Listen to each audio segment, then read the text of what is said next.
साल 2024। कश्मीर की घाटी में ठंड अपने चरम पर थी। पेड़ नंगे और घाटी एक सन्नाटे में डूबी हुई थी। श्रीनगर के एक पुराने सुनसान इलाके में स्थित था गुलाब बाग कैंप, जो अब एक परित्यक्त सेना कैंप बन चुका था। किसी समय यहाँ सेना की हलचल थी, लेकिन अब ये वीरान था। एक अफवाह पिछले कुछ महीनों से पूरे क्षेत्र में फैल रही थी। आयुष अपनी ड्यूटी पर था। कौन है वहाँ? आयुष ने एक अजीब सी आवाज सुनकर हवा में ही पूछा, लेकिन कोई दिखाई नहीं दिया। आयुष फिर अपनी ड्यूटी करने लगा।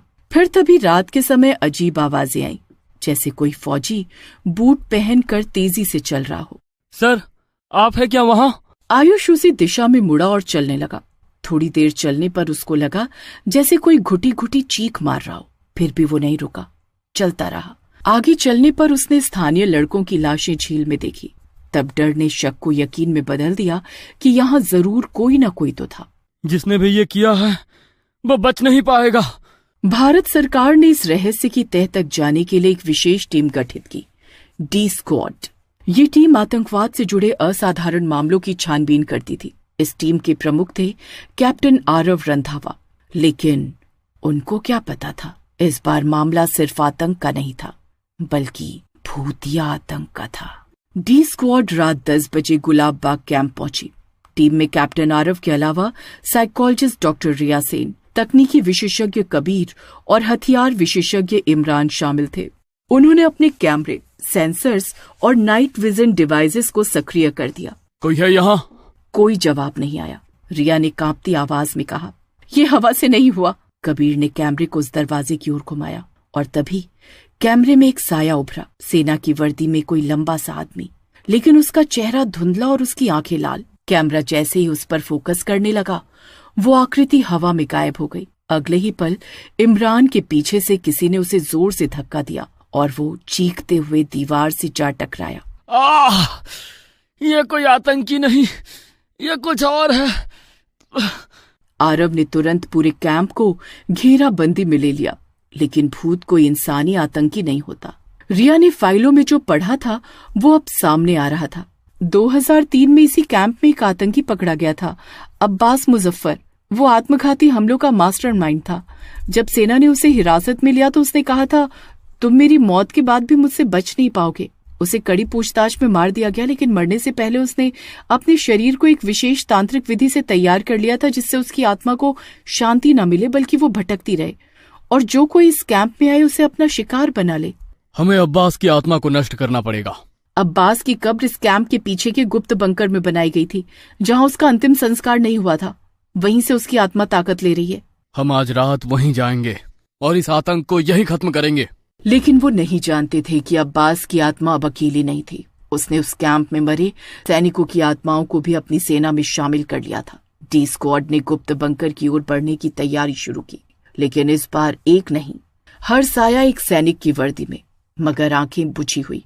ये सब भारतीय सैनिक थे। रिया की आंखें नम हो गई। नहीं, अब ये अब्बास की सेना है।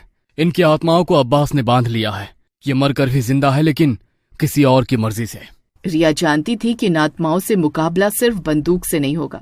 हम इसे सिर्फ एक बार उपयोग कर सकते हैं। इसकी सीमा 100 मीटर है। कबीर ने चिताया। टीम ने गुप्त बंकर की ओर बढ़ना शुरू किया।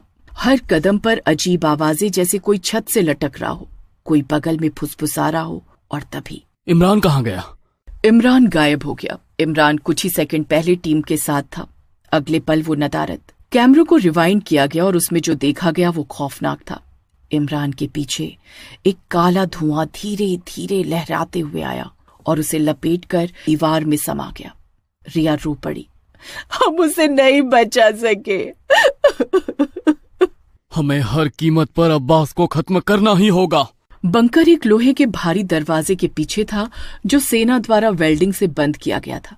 कबीर ने उपकरण लगाकर दरवाजा खोला। दरवाजे के खुलते ही तेज हवा का झोंका उनके मुंह पर पड़ा। तभी अचानक बंकर की छत से एक साया उतरा। मुझे नहीं मार सकते, मैं बदला हूँ। अब्बास की आत्मा गूंजते स्वर में बोली। आरव ने पवित्र रुद्राक्ष से युक्त बुलेट फायर की, एक विशेष गोली जिसे तांत्रिक साधु ने दिया था। ये सब करके तुम्हें कुछ नहीं मिलेगा। तुम लोगों के पास बहुत कम समय है। अब्बास ने हंसते हुए कहा। घड़ी चल चुकी है, 29 मिनट। जैसे जैसे समय घटता गया, अब्बास आत्माओं के माध्यम से टीम के दिमाग पर हमला करने लगा। कबीर को अपनी माँ की आवाज सुनाई दी जो वर्षों पहले मर चुकी थी। रिया को अपने पिता का चेहरा दिखा जो जलते हुए कह रहे थे, तू मुझे नहीं बचा सकी। आरव ने दोनों को एक जोरदार झटका दिया। ये असली नहीं है, ये उसकी चाल है। डॉक्टर रिया ने तंत्र मंत्र की पुरानी किताब से अग्निकुंड बनाने की विधि निकाली। उन्होंने बंकर के बीच में एक त्रिकोण बनाया, 3 दिशाओं में मिट्टी के दीपक और बीच में गंगा जल से भरा कलश रखा। अब्बास की आत्मा इस घेरे में फंस गई। उसने चीखते हुए कहा, तुम्हें लगता है मैं इस घेरे से डरूंगा? नहीं, हम तुझसे नहीं, तेरे अतीत से लड़ रहे हैं। और उसी समय रिया ने संजीवनी मंत्र पढ़ना शुरू किया। कबीर ने खुद को तंत्र से जोड़ दिया। मैं ही वो माध्यम बनता हूँ। मर जा, मेरे साथ तू भी जाएगा। लेकिन उसी पल संजीवनी मंत्र ने पूरे बंकर को नीले प्रकाश से भर दिया और अब्बास की आत्मा जोर से चीखती हुई पिघलने लगी। उसकी चीख अंधेरे में विलीन हो गई। बंकर अब शांत था। कबीर बेसुध पड़ा था मगर जिंदा। आरव ने हाथ जोड़कर आत्माओं को प्रणाम किया। अब तुम आजाद हो। डी स्क्वाड की सफलता के बाद पूरी सेना में एक सन्नाटा था। एक आतंकवादी की आत्मा को नष्ट करना कोई सामान्य बात नहीं थी। पर यह खबर यही नहीं रुकी। नई दिल्ली रक्षा मंत्रालय में गुप्त मीटिंग चल रही थी। तो आप कह रहे हैं कि यह अब्बास केवल भारत का नहीं बल्कि एक अंतर्राष्ट्रीय आत्मिक युद्ध का हिस्सा था? जी सर, हमें पाकिस्तान, ईरान और अफगानिस्तान से भी ऐसे ही आत्माओं की रिपोर्ट मिल रही है। ये सिर्फ मरे हुए आतंकवादी नहीं बल्कि एक संगठित स्पिरिचुअल टेरर नेटवर्क का हिस्सा है। इस रहस्य की गहराई को जानने के लिए पत्रकार जोया रहमान सामने आई। उसने अफगान सीमा के पास कई महीनों तक एक रहस्यमयी साधु का अनुसरण किया था जो मरते हुए आतंकवादियों की आत्माएं कैद कर रहा था। उसका नाम था बाबा निगहबान। बाबा निगहबान असल में एक रूसी तांत्रिक था, इगोर सेरनोव, जो आत्माओं को बंद करके उन्हें आतंक के उपकरण की तरह इस्तेमाल कर रहा था। अब्बास उसका पहला भारतीय प्रयोग था। जोया रहमान ने चुपके से रिकॉर्ड किया वीडियो दिखाया जिसमें एक आत्मा दीवारों में से गुजरती हुई संसद के पास घूम रही थी। केंद्र सरकार ने डी स्क्वाड को दोबारा सक्रिय किया। आरव, कबीर और रिया फिर एक साथ थे। इस बार उनकी मंजिल थी उत्तराखंड की गुप्त घाटी। रिया जोर से चिल्लाई, तुम हमारे अपने हो, दुश्मन नहीं। और तभी बाबा निगहबान प्रकट हुआ। लंबे बाल, लाल आंखें और गले में मरे हुए लोगों की हड्डियों की माला। तुम शरीर के योद्धा हो और मैं आत्माओं का स्वामी। रिया ने एक साहसिक प्रयोग किया।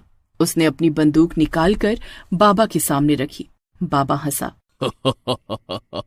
तू अकेली क्या कर लेगी? बाबा ने रिया को मार दिया। रिया की आत्मा से एक उज्ज्वल प्रकाश निकला और उसने आसपास की आत्माओं को छूते ही उन्हें शांत कर दिया। बाबा चीखा, यह सब कैसे हो रहा है? ये तो मेरी आत्माएं थी। तुमने मुझे मारकर गलती कर दी। फिर रिया और बाकी आत्माओं ने मिलकर बाबा को मार दिया। अब सब शांत हो गया। बस रिया को सबने खो दिया, लेकिन वो खुश थी।